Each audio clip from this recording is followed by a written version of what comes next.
हथौड़ा उठाओ, चलो अजमेर शरीफ को तोड़ते हैं।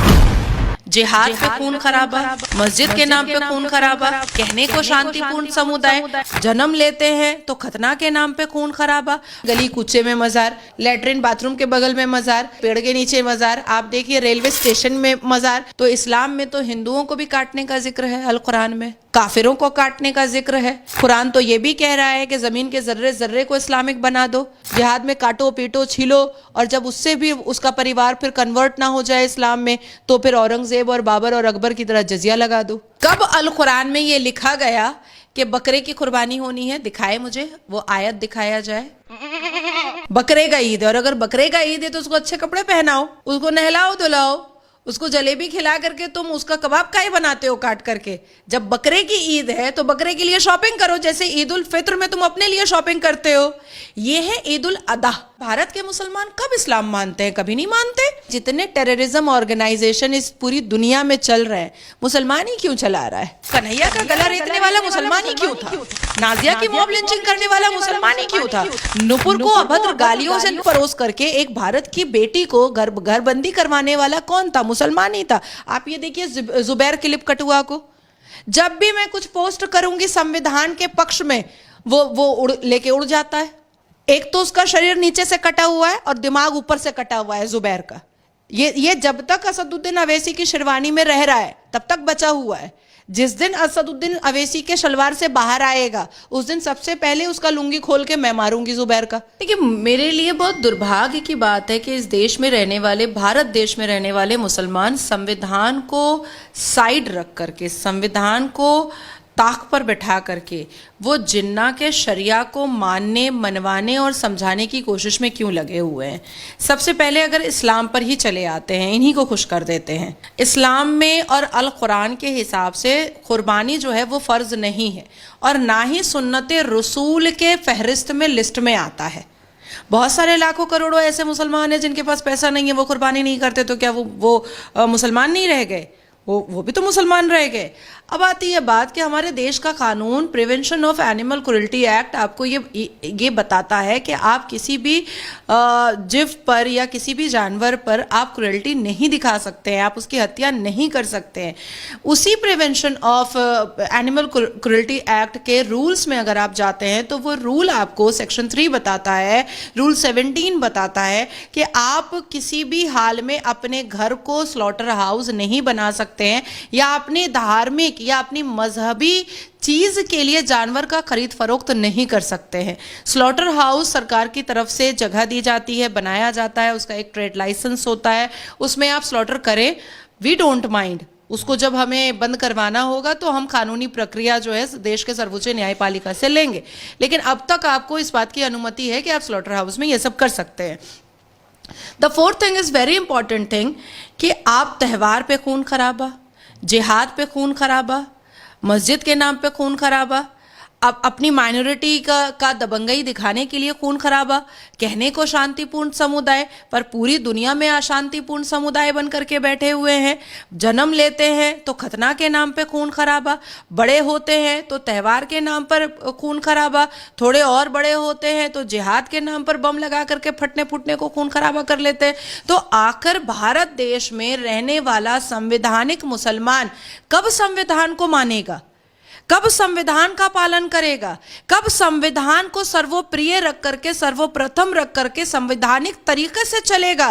क्या संविधान में जो आर्टिकल 13 चैप्टर 3 से लेकर के आर्टिकल 28 का जो सारे मुसलमान और मुस्लिम मजहब के ठेकेदार जो गाना गाते हैं, जो तस्बीह दाना पढ़ते हैं कि हमें फ्रीडम ऑफ रिलीजन है, तो फ्रीडम ऑफ रिलीजन के नाम पर आपको कब यह अनुमति दे दी गई कि आप गुस्ताख रसूल की सजा सरतन से जुदा, कन्हैया का गला? फ्रीडम ऑफ रिलीजन के नाम पर आपको कब यह अनुमति दे दी गई कि आप सनातन धर्म में जिस गौ माता की पूजा की जाती है, आप उनको आघात पहुंचाने के लिए गाय की कुर्बानी कर दीजिए, जानवरों के साथ आप उनका खून खराबा कर दीजिए? मुझे लगता है ये अब भारत देश से बंद होना चाहिए। आपने संविधान का और इस्लाम का जिक्र किया। खबर इंडिया की टीम जब बकरीद की तैयारियां चल रही थी तो सड़कों पर गई और मुसलमानों से जानने की कोशिश की कि कुर्बानी किन किन चीज़ों की होती है और इस्लाम में क्या कुछ कहा गया है इस कुर्बानी को लेकर। लोग ये मानते हैं कि अगर बकरीद त्यौहार का नाम है तो बकरे की कुर्बानी होगी। स्वाभाविक सी बात है, लोग अंदाजा यही लगा सकते हैं। लेकिन लोगों का कहना है, इसी को लेकर यूपी सरकार की एडवाइजरी जारी हुई, गाइडलाइंस यूपी सरकार ने जारी किया कि रोड पर नमाज नहीं पढ़े जाने चाहिए, गाय, नीलगाय और ऊंट की कुर्बानी नहीं की जाएगी। तो इन सारे मसलों पर जब हम लोगों ने सवाल किया तो लोगों का कहना था कि नहीं, सारी चीज़ें ठीक है, रोड पर नमाज हम नहीं पढ़ेंगे, लेकिन जो इस्लाम के किताब में लिखा हुआ है वो कुर्बानी हम करके रहेंगे। उन्होंने नाम का जिक्र नहीं किया कि किस पशु का वो कुर्बानी देंगे, लेकिन उन्होंने कहा जो इस्लाम में लिखा हुआ है वही हम करेंगे, चाहे सरकार गाइडलाइंस कुछ भी जारी कर दे। देखिए, ये भी हमारा दुर्भाग्य है कि हमारे मुसलमान समाज के युवा बोलिए या बुजुर्ग बोलिए या लंबी लंबी दाढ़ी वाले बोलिए, वो उस भाषा में अल कुरान पढ़ते हैं जिस भाषा को वो समझते भी नहीं हैं। ना लिखना जानते हैं अरबी, ना पढ़ना जानते हैं, पर ना बोलना और ना ही समझना जानते हैं। मुझे लगता है कि घर में ताक पर जो अल कुरान रखा रहता है उसको हाथ में लेकर के आना चाहिए और उसको समझ करके पढ़ना चाहिए। अब मैं आपके क्वेश्चन का रिप्लाई अगर रशियन लैंग्वेज में दे दूं या स्पेनिश लैंग्वेज में दे दूं या बंगाली लैंग्वेज में दे दूं तो आपको तो समझ में नहीं आएगा। तो उसी तरीके से इस्लाम क्या बोल रहा है, अल्लाह सुभान की अलहामी किताब अल कुरान क्या बोल रही है, ये उनको पता ही नहीं है। अल कुरान के हिसाब से और इस्लाम के हिसाब से जो जानवर दूध देती है उसकी कुर्बानी कभी जायज़ ही नहीं होती है, तो गाय की कुर्बानी हो ही नहीं सकती है, कभी भी नहीं हो सकती है, क्योंकि ये साफ लफ्ज़ों में लिखा हुआ है। दूसरी चीज़ है, कब अल कुरान में ये लिखा गया कि बकरे की कुर्बानी होनी है? दिखाए मुझे, वो आयत दिखाया जाए, वो सूरा, वो वर्स दिखाया जाए। देखिए, ये बकरीद है नहीं, इसको बनाया गया है, ये वर्ड दिया गया है ताकि एक साउंड लगे कि बकरे की कुर्बानी, बकरे का ईद है, बकरे का ईद है। और अगर बकरे का ईद है तो उसको अच्छे कपड़े पहनाओ, उसको नहलाओ धुलाओ, उसको जलेबी खिला करके तुम उसका कबाब का ही बनाते हो काट करके। जब बकरे की ईद है तो बकरे के लिए शॉपिंग करो, जैसे ईद उल फित्र में तुम अपने लिए शॉपिंग करते हो। ये है ईद उल अदा। हज़रत इब्राहिम अलैहिस्सलाम को एक आजमाइश के मोड़ पर उतारा गया था। हज़रत इब्राहिम अलैहिस्सलाम से मैसेंजर ऑफ गॉड जिब्राइल अलैहिस्सलाम, जो अल्लाह के फरिश्ते थे, उन्होंने आकर के कहा कि तुम्हें एक आजमाइश देनी पड़ेगी, अपनी सबसे प्रिय चीज़ को कुर्बान करके दिखाना पड़ेगा कि तुम अल्लाह से कितनी मोहब्बत करते हो। वो अपने बेटे को ले गए कुर्बानी देने के लिए, उतने में दुम्बा आ गया और बेटा सुरक्षित रह गया, दुम्बे की कुर्बानी हो गई। तो वो सिर्फ एक एग्जामिनेशन था।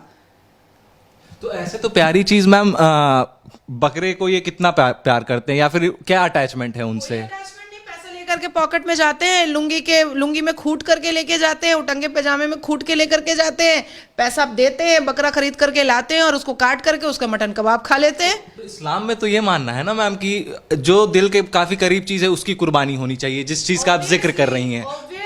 ऑब्वियसली अगर आप किसी जानवर की भी कुर्बानी कर रहे हैं तो आप उसको पालिए, पोसिए, उससे मोहब्बत कीजिए, अपने बच्चों की तरह मोहब्बत कीजिए, उसको खिलाइए पिलाइए ताकि कुर्बान करते वक्त आपके आंखों से आंसू गिरे।